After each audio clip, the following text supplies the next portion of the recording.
El mes de abril se celebró el Día Mundial de la Salud, pero en Venezuela no había ni hay nada que celebrar. En los hospitales abundan las malas noticias, las caras largas y el dolor detrás de múltiples violaciones a los derechos humanos. En abril de 2019, la emergencia humanitaria compleja del país estuvo en la mira internacional debido a pronunciamientos del Consejo de Seguridad de la ONU, donde se admitía que 7 millones de venezolanos necesitaban ayuda humanitaria y que 2,8 millones requieren de asistencia sanitaria. Asimismo, la Human Rights Watch se pronunció ante la emergencia y señaló al Estado de oprimir y hostigar a quienes tratan de recopilar datos o informar de lo que ocurre. En paralelo, Geraldine León, profesora universitaria de la Universidad Central de Venezuela y cuidadora de sus padres, dos personas mayores que padecen de hipertensión, pasaba penurias en un hospital público para que se atendiese de forma oportuna a su padre, quien también padece de Alzheimer, diabetes, sobrevivió al cáncer y sufrió una caída que le fracturó la cadera. Vulnerada y sumida en una profunda depresión, Geraldine tuvo que lidiar en el mes de abril con la escasez de medicinas. 57,8% para antihipertensivos y 85,2% para antidepresivos. Pero esa no fue la única angustia. También vivió atropellos, desatención y abuso de poder de parte de representantes del Estado. Asegura estar agotada de tanto lidiar con la situación de sus familiares y con su propio ánimo deprimido, lo cual le ha llevado incluso a abandonarse a sí misma. Mi nombre es Geraldine León, soy profesora universitaria, egresada de la UCB, con 20 años de servicio en la misma casa de estudio. Siendo profesora universitaria, estaba al cuidado de mis padres, ambos ya mayores por supuesto, con distintas patologías, hipertensión, diabetes.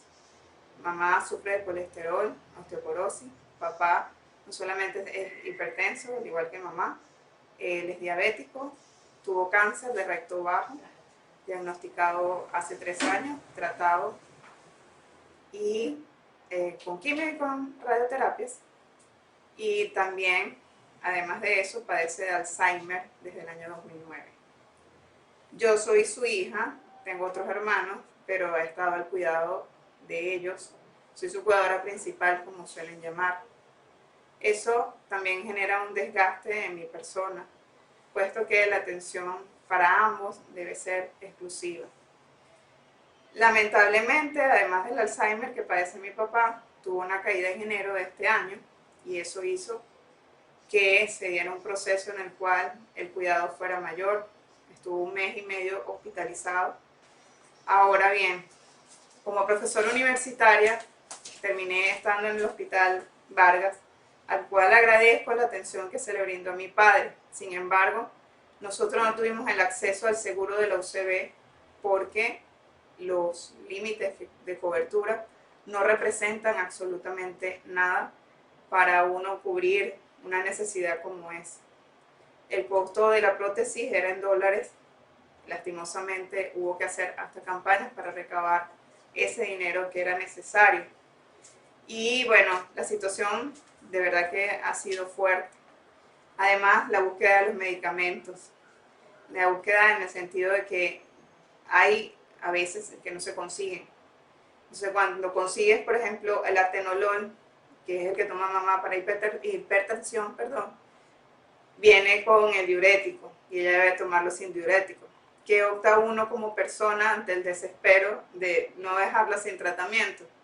Dárselo sin tener la indicación médica, y eso es un riesgo. Por otra parte, papá toma una serie de medicamentos que no son accesibles tampoco en términos económicos. Por ejemplo, los medicamentos para el Alzheimer, la memantina, el mismo alprazolam, que hay que dárselo, medicarlo, porque si no se mantiene alterado, de mal humor y puede llegar a la agresividad. Es una situación bastante dura y el sueldo de un profesor universitario es insuficiente para cubrir esos costos de los medicamentos, aún siendo profesional, aún teniendo posgrado, aún uno manejando idiomas y demás. Uno no puede costearse porque la situación del país ha conllevado digamos, la miseria prácticamente a la población.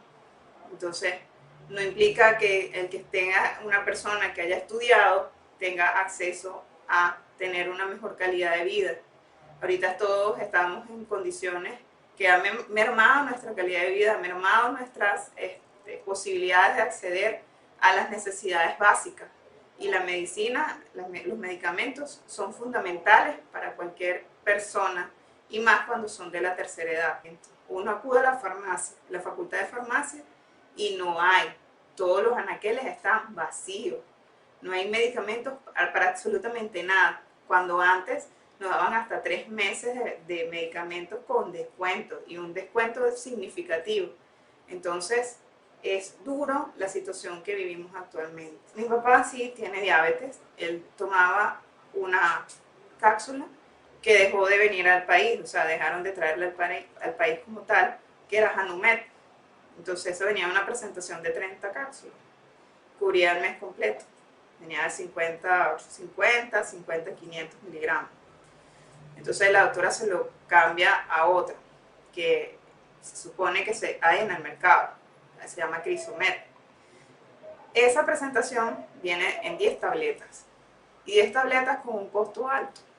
Es decir, que si tú quieres cubrir un mes, tienes que comprar 3 cajas, y se hace inaccesible, ¿no? Buscar algún suplemento o algún sustituto no es del todo recomendable. Entonces, hay una que se llama Sitagliptin, pero hace una semana fui a consultar el precio y costaba 63.000 bolívares. Entonces, es más allá del sueldo mínimo. Incluso que lo hayan aumentado, sigue siendo más allá del sueldo mínimo. Y solo comprar esa cápsula implicaría no comprar otras cosas.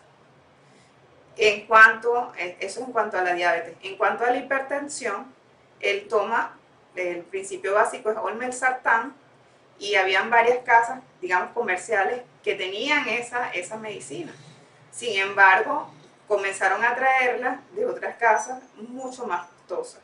Por ejemplo, Biocor, por ejemplo, Eukene, que vienen en presentación, sí, de 30 tabletas en caso de ambas, pero, por ejemplo, conseguía 40 miligramos cuando mi papá necesitaba de 20 miligramos. ¿Qué optaba yo por hacer? Un picador de pastillas. Entonces, rendir, claro, en lugar de tener una caja de 30 días, para 30 días, ya tenía para 2 meses. Y para evitar el que tuviera insuficiencia de los medicamentos, yo solía comprar en la farmacia de la universidad tratamientos, cada vez iba con regularidad y reunía 6 meses de stock, ¿no? Almacenaba eso. Después ya no pude hacerlo más. No, es más difícil conseguir los medicamentos desde mi perspectiva de hace 3 años para acá. Y ahora mucho más. Y si los consiguen son muy costosos. Incluso con el medicamento de la diabetes. Yo lo estaba optando, viendo que se me iba a acabar, optando por picarlo también, dividirlo y para rendirlo.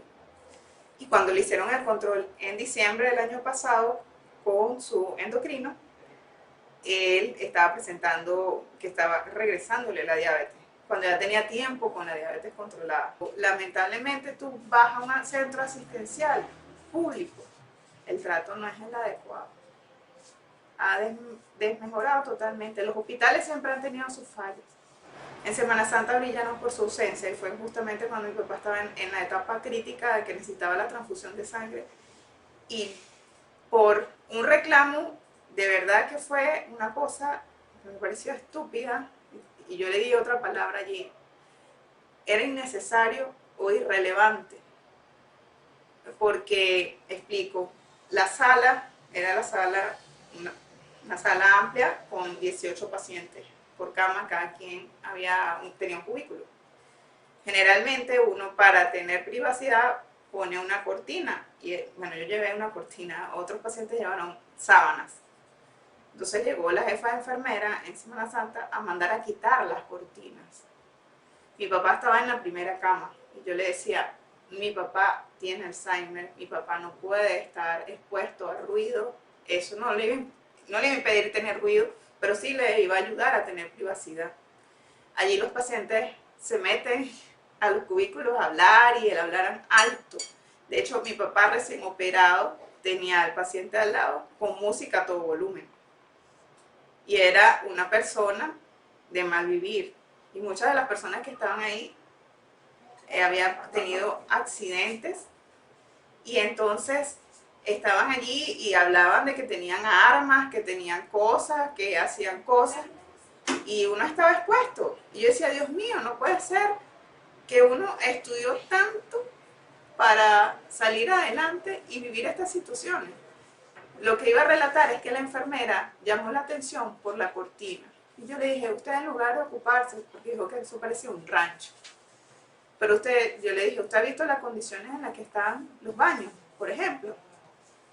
Que están las posetas tapadas, que no hay agua, que los pacientes tienen que cargar el agua.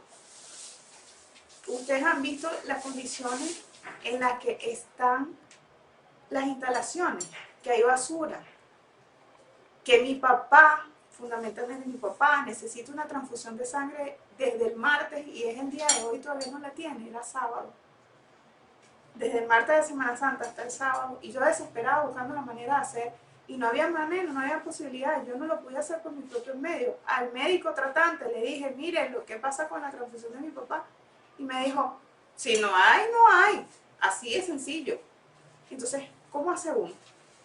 Entonces, ese día sábado, cuando la jefa de enfermeras me dice, me llama la atención por la cortina, y yo le digo lo de la transfusión, me dice, ve al banco de sangre interno. Y yo voy. Y resulta que no estaba la orden ahí. O sea, que nunca le iban a poner la transfusión, porque no tenían la orden ahí. Entonces, ¿cuál es la solución? Subir a hablar a emergencia para que hicieran una orden. Ah, no, pero no estaban los médicos del grupo. Tenía que esperar que hubiera uno del grupo. Y al final le pusieron la transfusión. O sea, que si uno como familiar del paciente no está ahí, no hacen nada.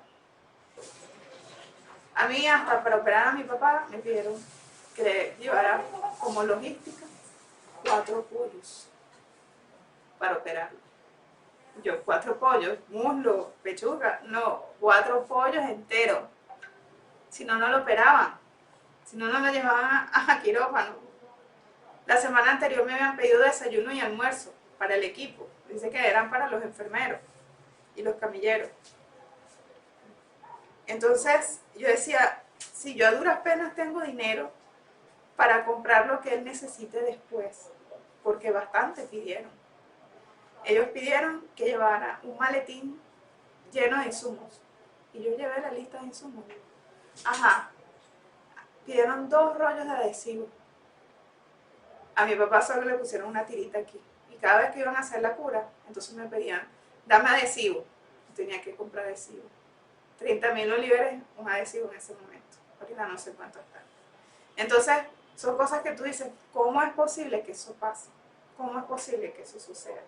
Fue demasiado el estrés, demasiada angustia para una persona vivir en una circunstancia como esa, y más teniendo un familiar de esa condición, con esa edad, en esa situación, inmovilizado, y de paso tener que lidiar con el entorno, con ruido, con perturbaciones, con falta de personal, con falta de, digamos, la atención adecuada, la atención debida. De hecho, a mi papá le dieron de alta la semana pasada y a mí no me dieron mayor explicación.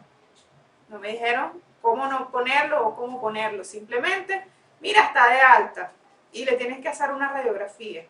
Y yo, ajá, ¿y dónde le voy a hacer la radiografía? Porque no le hacen la radiografía aquí. No, no hay equipo. No, el equipo está malo. Pero qué casualidad, le dieron de alta el martes, pero el jueves el equipo servía. Por las personas que presionaron, ellos sí llevaron a las personas que presionaron a hacerse radiografía. Yo hoy tuve que buscar el servicio de una ambulancia para trasladar a mi papá a hacerse una radiografía pagada por mí y después llevarlo al hospital para que lo evaluaran y sin embargo no me dieron mayor explicación, sino que bueno, ya lo puedes sentar, ajá, pero ¿cómo lo voy a parar? O dame la indicación, absolutamente nada. Entonces uno está desvalido, totalmente desvalido, indefenso, y sí, entonces cercenan tu derecho a la salud, derecho a la atención de vida. No se da la atención como debería ser. Simplemente eres una persona que está allí. E incluso yo llegué a ver, porque la sala está cercana a la morgue del hospital, y llegué a ver muertos afuera y a la intemperie. Allí descubierto como si nada. Entonces sí, son unos cadáveres, ok, pero fueron personas. Y entonces me parecía como muy indolente, no, porque la cava se dañó, o porque no caben, porque la cava está full. Pero estaban ahí al aire, al aire. Y dice, ¿cómo es posible esto? Y nosotros estábamos relativamente cerca, y que llegaba el olor de la morgue a la habitación, a la sala como tal. Y yo no estaba expuesto a eso. Es una situación dura. Y expuesto a enfermar a la persona que es paciente y enfermarse uno mismo. Entonces, es dura, es muy rudo eso, de verdad. Eso hace que me deprima más, porque la situación se dio y no debió ocurrir jamás, pero ocurrió, escapó de mis manos. Uno de los seres que más aprecio en mi vida, que es mi papá, pues nada, tuvo esa caída, producto de la violencia, y bueno, al que más cuidaba, a mi mamá y a mi papá, bueno, lo que más he cuidado. Pero mi papá, por su condición del Alzheimer, por no entender nada, por no saber, porque uno entiende, uno lee y se da cuenta que ellos despiertan y no saben dónde están, y eso los asusta.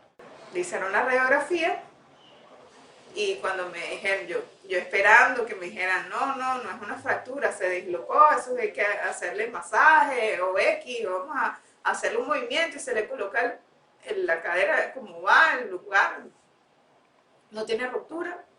Cuando me dijeron si hay fractura de cadera, ese día lloré inmensamente, y lloré todos los días siguientes, pero dije, nada, tengo que salir adelante, y así es. Estoy deprimida, sí. ¿Estoy medicada? Sí, también estoy medicada.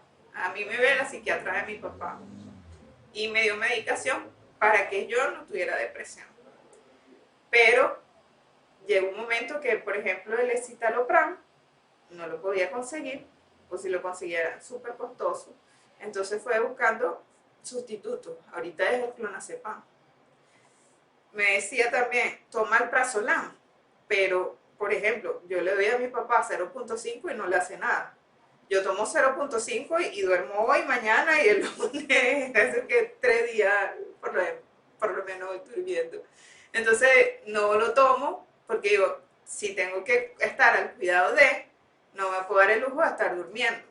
Entonces, tomar una dosis mínima que me permita a mí dormir, tratar de descansar, porque tiempo no hay para descansar. Entonces, ahora más que nunca siento que no tengo tiempo. O sea, no tengo tiempo ni para arreglarme las uñas siquiera, ni para cortarme las uñas. No tengo tiempo para estar pendiente de mí. Yo estaba, quizás, puedo hablar de lo estético, pues, y eso es irrelevante porque uno se da cuenta en el tiempo que eso no es lo que importa. Pero yo estaba ya llena de canas y no sé qué, ya jamás en la vida había estado así. Entonces uno se mira al espejo y dices, wow, esta no soy yo. Esta no es la que yo solía ser. Entonces te deprimes más y al punto que dices, no te quieres ni siquiera ver. Nuestra vejez está en riesgo y con ella se acentúa el dolor de quienes les cuidan y ven envejecer. Seguimos trabajando en Convite por la Salud.